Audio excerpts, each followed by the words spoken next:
Hello, aspirants. Welcome to Bhagyalakshmi IAS Institute, where passion meets purpose. So ఈరోజు మనము మరి ఆంథ్రోపాలజీలో డే 8 ఆన్సర్ చూద్దామండి. So what is the question? So define marriage and describe the various types of marriage regulations. Okay, so first of all ఇక్కడ see first they are asking question about the define marriage. మతలబ్ what is marriage? We need to define. అంటే marriage అంటే ఏంటి అనేదాన్ని define చేయాలి. మరి define చేసేటప్పుడు మనం ఎలా డిఫైన్ చేయాలి, ఇంట్రో అనేది ఎలా రాసుకోవాలి అనేది first point. Next one, describe the various types. ఇక్కడ ఏమంటున్నారు? Various types of marriage regulations గురించి అడుగుతున్నారు. సో వాటిని డిస్క్రైబ్ చేయాలి. సో ఫస్ట్ ఏం చేయాలంటే ఫస్ట్ ఎవర్ ఇక్కడ మీరు డెఫినేషన్ రాసుకోవాలి. మ్యారేజ్ అనే దాని మీద మనం ఫస్ట్ డెఫినేషన్ రాసుకోవాలి. So the first ever anthropological definition of marriage, sixth edition of notes and queries. What I'm using here? Notes and queries.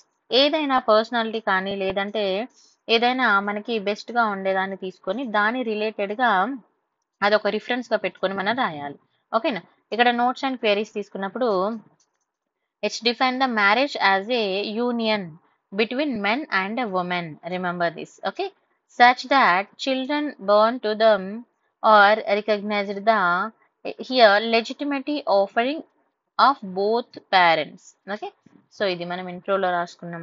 Next మరి పర్సనాలిటీ పరంగా తీసుకున్నప్పుడు మాలినోస్కి.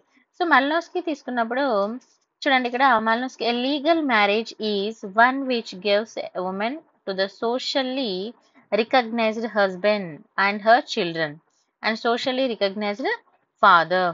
ఒక ఉమెన్ కి సోషల్ రికగ్నైజ్డ్ గా ఇక్కడ ఇవ్వడం జరుగుతుంది అని ఇతను చెప్పడం జరిగింది.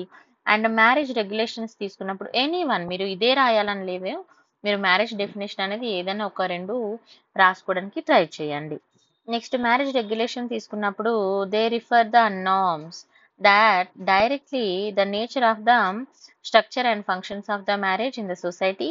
And if come to the types as the, ఇక్కడ మనం నాదిం గురించి, నాదిం మనకి ఏం చెప్పారంటే 1962లో హీ కెన్ క్లాసిఫైడ్ ద, ఇక్కడ proscriptive, prescriptive and preferential norms.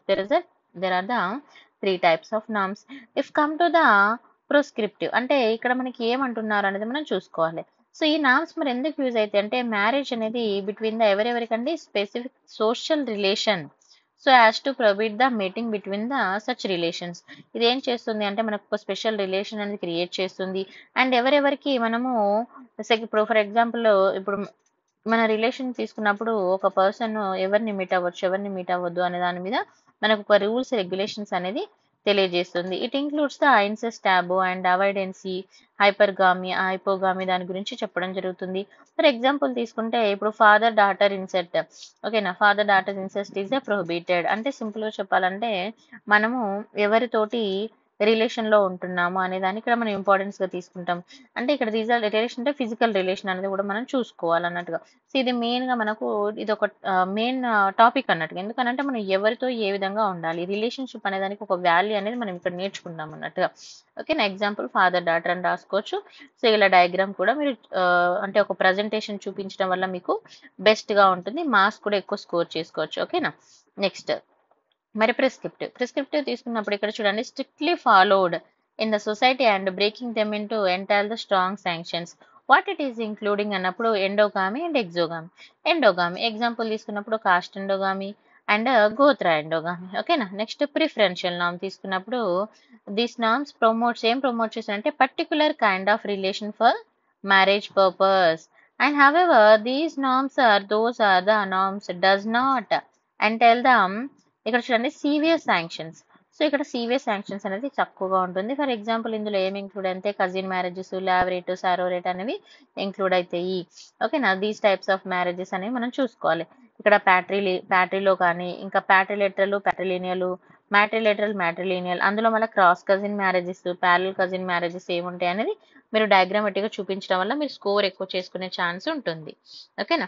మరి లావరేట్ అంటే ఏంటి? మ్యారేజెస్ అనేది ఇక్కడ దీనివల్ల మనకి ఏమవుతుంది అంటే డిజీజ్డ్ బ్రదర్స్ వైఫ్ ఎవరిని పెళ్లి చేసుకోవచ్చు అని అంటే లావరేట్ అన్నప్పుడు, ఇప్పుడు డిజీజ్డ్ బ్రదర్ ఎవరైతే ఏదైనా అనారోగ్యంతో ఉంటారు కదా, సో వాళ్ళకి ఏదైనా ప్రాబ్లం ఉన్నప్పుడు వాళ్ళ వైఫ్ ని చేసుకుంటారు వీళ్ళు.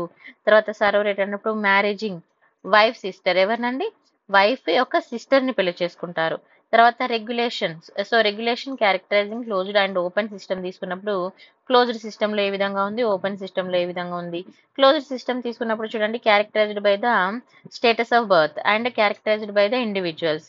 ఇక్కడ తీసుకుంటే స్ట్రేంజర్స్ అంటే ఇక్కడ కిన్షిప్ బాండ్స్ అనేది ఉంటుంది, ఇక్కడ కాస్ట్ బేస్డ్ సర్ప్లస్ అనేది ఉంటుంది. మరి సబ్స్టాన్షియల్ బేస్డ్ తీసుకున్నప్పుడు ఎకానమీ అనేది ఏ విధంగా ఉంది, ఇక్కడ వచ్చేసి weaker section of bond. Open system ఏంటంటే ఎవరినైనా పెళ్లి చేసుకోవచ్చు, ఏదైనా ఉంటుంది. క్లోజ్డ్ సిస్టమ్ అన్నప్పుడు ఏంటంటే మన రిలేటివ్స్ లో లేకపోతే మనకు తెలిసిన వాళ్ళలో ఇలాంటివి ఉంటాయి. ఎందుకంటే చాలా మంది చూస్తే మనకు తెలుస్తుంది మన డబ్బు వేరే వాళ్ళకి వెళ్ళొద్దు, మన ఫ్యామిలీ వాళ్ళే తీసుకోవాలి అని వాళ్ళ ఇంట్లో రిలేటివ్స్ ఇచ్చి పెళ్లిళ్ళు చేస్తుంటారు అన్నట్టుగా. నెక్స్ట్ ఇక్కడ endogamy and avoidance of widely practices అనేది అవాయిడ్ చేయడము.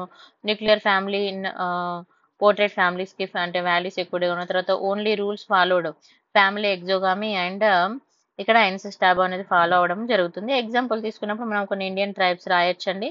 నేను ఇక్కడ కొన్ని రాశాను. ఇప్పుడు సంతాల్ కానీ కాసీస్ కానీ వీళ్ళు ఏమేమి ప్రాక్టీస్ చేస్తారనేది మెన్షన్ చేశాను. So read it once. If come to the conclusion, these laws are generally followed by what? Generally followed for society convenience especially, and they direct various norms in the changing in the trend of the society, and where one can connect to anyone.